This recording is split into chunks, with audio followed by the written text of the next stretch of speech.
football coverage. Powered by Davis Law Firm. Goodbye, Kellen Moore. Hello, Brian Schottenheimer. The Dallas Cowboys announced that Schottenheimer will be their new offensive coordinator this afternoon. Head coach Mike McCarthy is still expected to call plays this season. Schottenheimer is the son of former NFL coach Marty Schottenheimer. At 49 years old, Brian spent last season as a consultant with the Cowboys. He was the Jaguars passing game coordinator in 2021 and has previous experience with the Seahawks, Colts, and Jets. The Houston Texans are dealing with their own coaching change. After 2 straight seasons of one-year stopgaps in David Culley and Lovie Smith, Houston now turns to DeMeco Ryans. Ryans was a former Texan himself, drafted 33rd overall in the 2006 NFL Draft. During his time as a player, Ryans played for a bunch of different head coaches, and he was with 2 of them during their first years on the job, Gary Kubiak and Chip Kelly. What impact have they had on his mentality heading into this job as a first-year head coach himself? I take things that I learned from all these men, and that's how I feel like you build an organization, right? You build a first-class organization, right? You protect your players, be a great teacher, motivate them, and do everything to be adaptable, to change, and make sure we have the best things for our players when it comes to sports science and technology. Ryan signed a 6-year contract, which does imply he's been given a chance to succeed.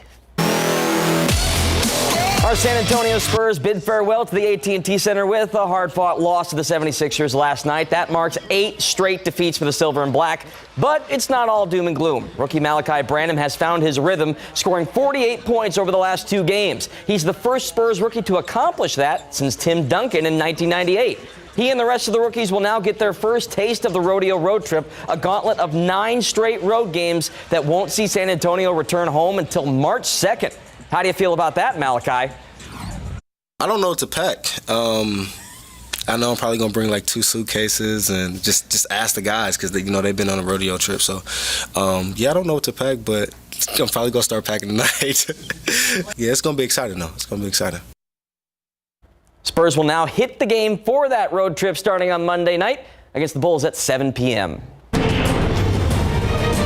UTSA men's basketball team hit the road themselves this afternoon to take on Middle Tennessee, trying to snap their own skid of 9 games. Good start for the Roadrunners. Jacob Germany drives and banks in a floater for a 14-7 lead in the first half, but the Blue Raiders answered back late in the frame. DeAndre Dishman gets the tough basket to fall. Middle Tennessee leads 35-29 at the break, and they win at 84-59. Same matchup on the women's side at the combo this afternoon. This one's a tight battle late. Roadrunners down by 1. Alyssa Coleman hits the long jumper for a 51-50 lead. Then a little later, running the break, Haley Atwood finishes with the lay-in, and the lead is now 3 points. Last but not least, Jordan Jenkins finishes with a tough basket of her own, part of an 8-0 run, and UTSA wins a tough one against a ranked opponent, 58-53. Top 10 showdown in Manhattan today. Number 10, Texas versus number 7, Kansas State. Men's basketball, Longhorns down by 1, under a minute to play. Sir Jabari Rice spins in the paint and banks it in. What a move. Texas goes up 67-66. Wildcats have 2 shots to tie or take the lead. No dice on this last-ditch 3, and the Longhorns win it 69-66. Number 11, Baylor hosted Texas Tech today, and the Bears had a field day in the second half, hitting 10 3-pointers. Jalen Bridges had a team-high 18 points. Keontae George added 17, and the Bears run away to win at 89-62. Coming up later in sports, berths at State were on the line in 2 regional championship swim meets. Records fell. A lot of great stuff to get to. We'll all have it on in the next half hour. We'll dive into the deep end with you in the next half hour. We'll see you then, Andrew. Good one, Tim. Still to come, the cold and ice conditions turning into a fatal situation in some parts of the country. The areas affected and how much longer that cold's going to be sticking around. And touching food with bare hands, no hot water at the hand washing station, and raw food found on the floor. Sounds like BKD's coming your way next.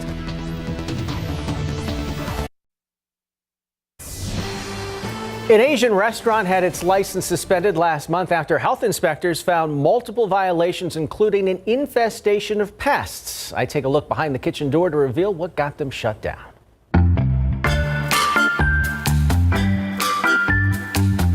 Chef Joe Asian Cuisine in the 5400 block of Walsham Road barely passed its January inspection with a 73. Ketchup stored at room temperature had to be tossed out.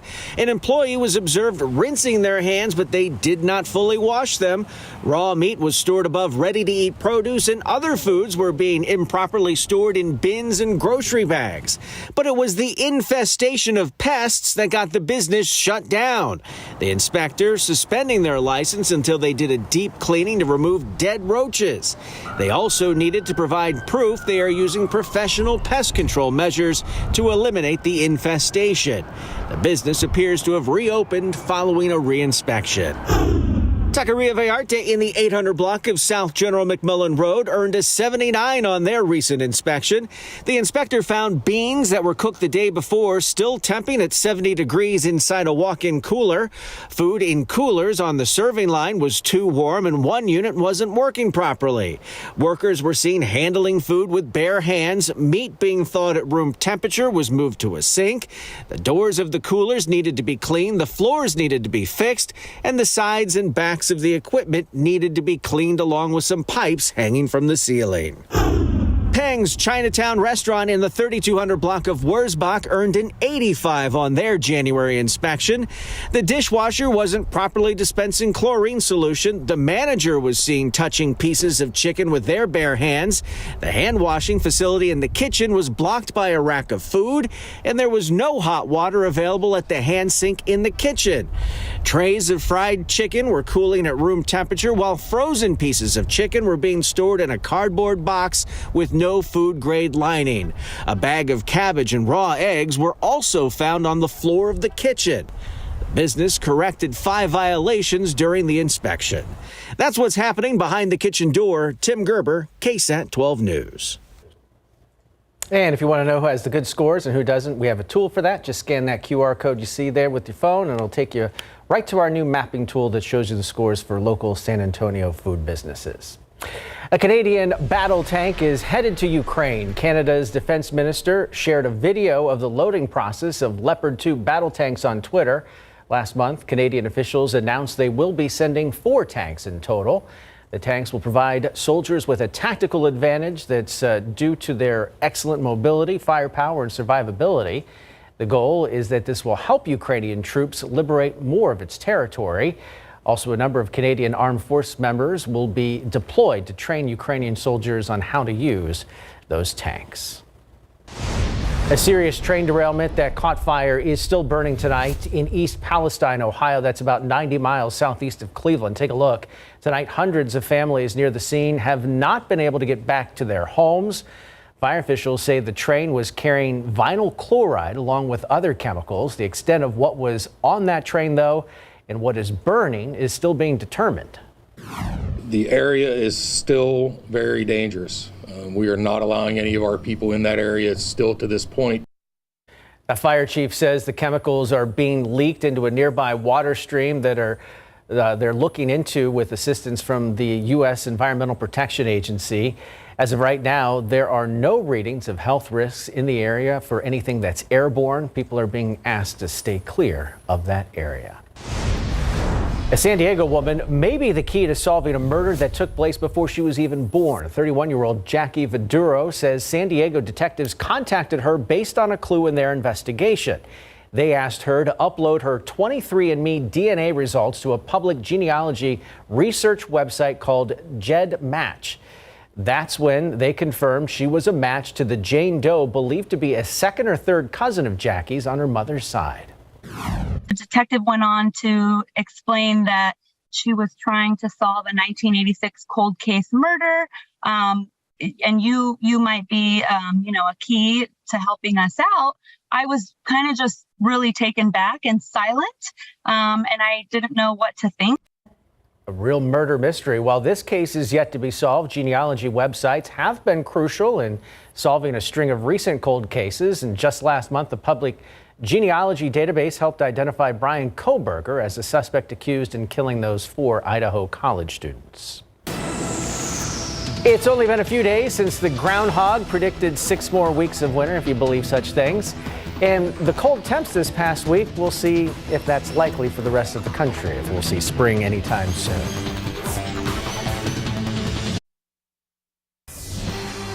A bitter blast of winter across the Northeast. Minus 21 degrees in Maine, minus 22 in Vermont, and minus 7 in Buffalo, New York. Boston, even worse there, the real feel, minus 31, the coldest temperatures since 2016.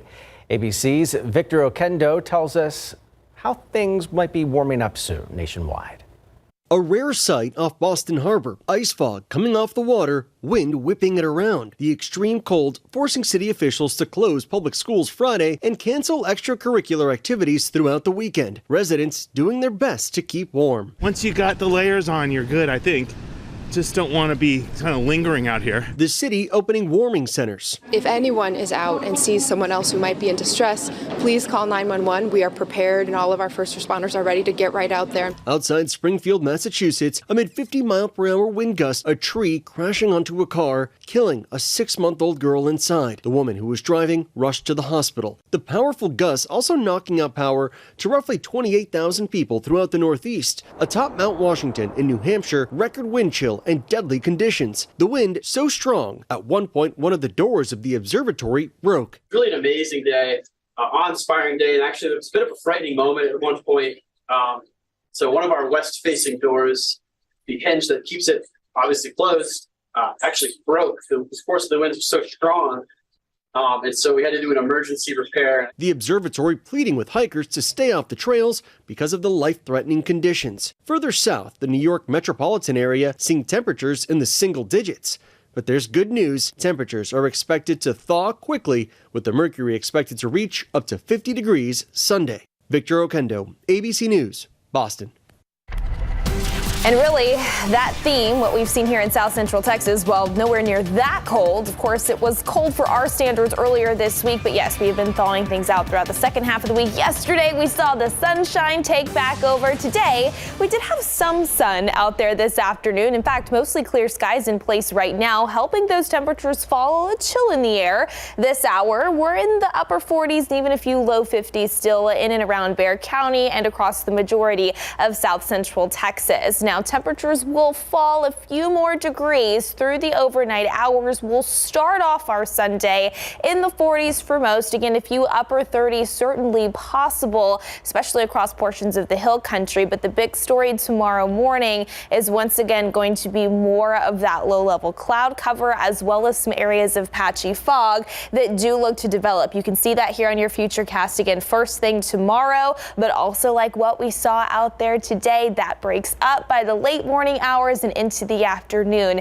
We should wrap up those weekend plans with more sunshine and warmer temperatures. We'll get you another full look at what we're expecting heading into next week, as well as those rain chances that we've been talking about here in just a bit. All right, this next question comes out of left field, but when was the last time you thanked your mail carrier? Well, now's your chance, or at least earlier today was. It was National Thank a Mail Carrier Day. You could meet them at the mailbox, offer your gratitude, leave them a note, or offer a small gift. After all, neither snow, nor rain, nor heat, nor gloom of night will keep them from delivering your mail, except Sundays and federal holidays, of course. Now, I get to thank mine all the time. My mailman lives in the neighborhood, so I see him all the time and stop and talk to him when he's dropping things off for us. Most popular guy in the neighborhood. I'm sure. You know what I love is, especially during the holidays, I've seen that trend of people leaving like drinks and snacks just because they're always working so hard to make sure that everybody gets what they need to. Yes. I always offer him a beer, but he's like, I can't take that. It was a very Tim thing, I feel like. Absolutely. All right, let's get you another check at the forecast here, because we've got a lot to talk about over the next 7 days. This is what it looked like outside this morning. Photo sent in through KSAT Connect. I love the caption. There usually is a house over there. Yes, it was very foggy out there and misty. A lot of that fog was pretty dense in spots, but that broke up throughout the day. We did see some clouds this afternoon, but this is what it looked like as the sun was getting ready to set. overall, it was a very nice end to our Saturday. And as we head into our Sunday, more of the same is expected. Some fog out there in the morning, but then we'll see more sunshine into the afternoon. Overall, wrapping up the weekend's plans on a pretty decent note. Okay, nothing really out there in terms of a strong wind. We're pretty calm, which is one of the reasons why that fog will be able to form through the overnight. But that's going to change as we head into next week, at least throughout the first half of next week. By Monday, some wind gusts upwards of 25 to even 30 miles per hour possible out of the south. And what those winds will be doing, that's going to pump in more of that Gulf moisture. So dew points are going to continue to rise here over the next few days. And with all of that moisture in place, yeah, it'll start to feel just a little bit more muggy out there, especially by Monday and early Tuesday. But with that Gulf moisture kind of settling into south central Texas, when we combine that with our next disturbance approaching from the west and its associated cold front, that's going to spark up our next chance for rain. It's not going to be for everybody, but rain gear, probably a good thing to at least plan to keep in the car by Tuesday and into early Wednesday. So let's go ahead and time that out. By this time tomorrow, that low pressure system is approaching the Rockies, sparking some snow across the higher elevations. As we head into Monday night, now that low pressure system is pushing across the desert southwest. It approaches the Lone Star State into Tuesday. And I think throughout the second half of the day on Tuesday especially, we could find some widely scattered showers, maybe a couple of thunderstorms here in south central Texas. That lingers into early Wednesday. But then as that low pressure system then moves across the state and farther up to the northeast, we'll start to dry things out by Wednesday afternoon and especially Wednesday evening. Overall, we'll call it about a 30 to 40% chance here as we head into that time frame.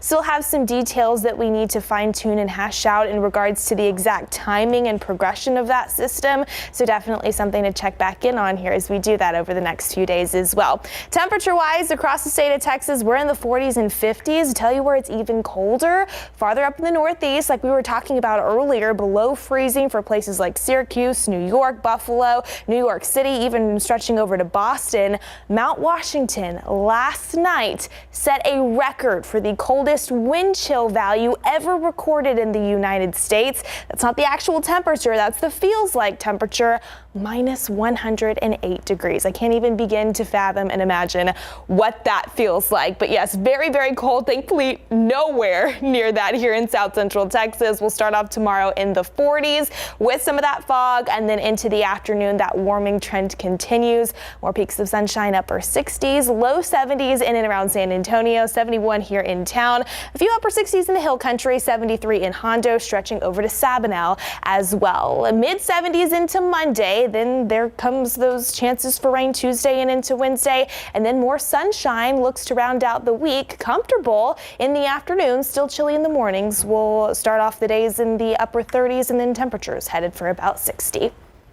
No 100 degrees above zero and no 108 degrees below zero. I'll call that a win for now. We'll just wonder what that feels like. All right, Andrew, we're going swimming. Let's jump in the pool. Yeah, that's right. There's been a lot of district realignment heading into this season. This is the first time in a while that Austin swimmers are going head-to-head with San Antonio swimmers with versus state on the line. And San Antonio rose to the occasion with some record-setting performances. We've got that, plus a huge District 28 5A showdown in boys basketball. Next.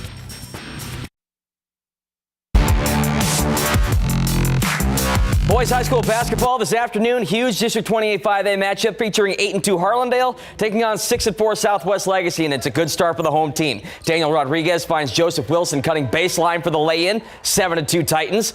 But the Indians roar back with some great ball movement. Jimmy Dominguez ahead to Pedro Valenzuela for the first of back-to-back threes, and Harlandale is right back in it, down 9-8. Back and forth battle continues. Michael Terrazas hits a three of his own to reinstate a 4-point lead. Indians aren't letting the Titans get away, though. This time it's Roger Dominguez knocking down a triple from the wing, and Harlandale wins a wild one, 83-75 in overtime.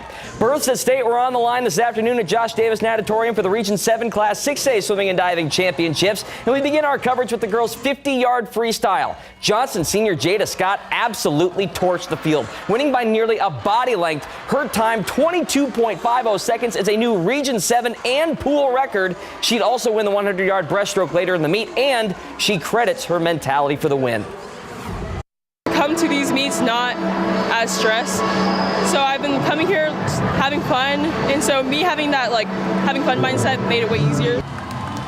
Reagan sophomore Montse Spielman put on a show today in the 100-yard butterfly. She took it out in 25.6 and brought it home in 28.3 to touch first in 53.97 seconds, breaking a 10-year-old school record and claiming the regional title. She also finished second in the 200-yard freestyle. Yeah, it's crazy. That was the first time. 53 was kind of a number that I've been looking at for the start of this, or since the start of the season, but it never really felt doable until this meet. Seeing that number, seeing that 53 up on the board, that felt really good. I was super excited. We'll have a lot more from this meet later tonight on the BGC page at ksat.com. We also had some great performances this afternoon at the Region 7 Class 5A Championships at Southwest ISD Natatorium. Let's start with the girls' 50-yard freestyle. Smithson Valley senior Vanessa Weatherford in a tight battle with Bernie champions Cora Skoog, and it's Weatherford just getting the touch here by 0.2 of a second in 23.94 seconds. She'd also later win the 100-yard freestyle to earn 2 event titles.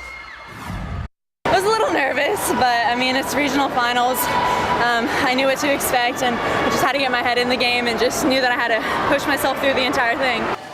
You can expect much more from this meet on the BGC page at ksat.com later tonight as well. The road to high school wrestling state begins this evening at Littleton Gym with the District 15 6A Championships. First up, girls 145-pound bracket. Madison's Chloe Overgag prized Churchill's Layla Conley open and records a pin 1 minute and 33 seconds into her match.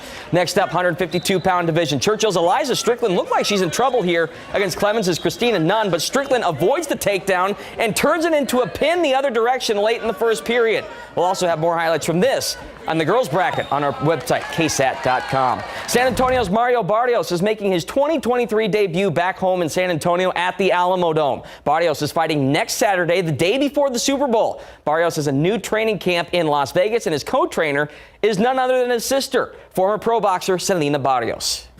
We're putting her in the corner, moving forward, as the co-trainer. Like I said, nobody knows me better, than her. She's been with me, every step of the way since we first began. But I'm super excited for her, and what she's doing. She's coaching fighters back home in San Antonio, and I'm just it's just nice having somebody that having a loved one, somebody that like I said I've been through everything with. You can see a lot more with Mario Barrios right now on the instant replay page of ksat.com. So if you can keep in track, Mario Barrios, Frank Harris, we got a lot of local content coming up on instant replay this weekend. Always nice to have your family in your corner, literally. You're on a roll today. Thanks, Andrew. I know we better get out of here before I break something.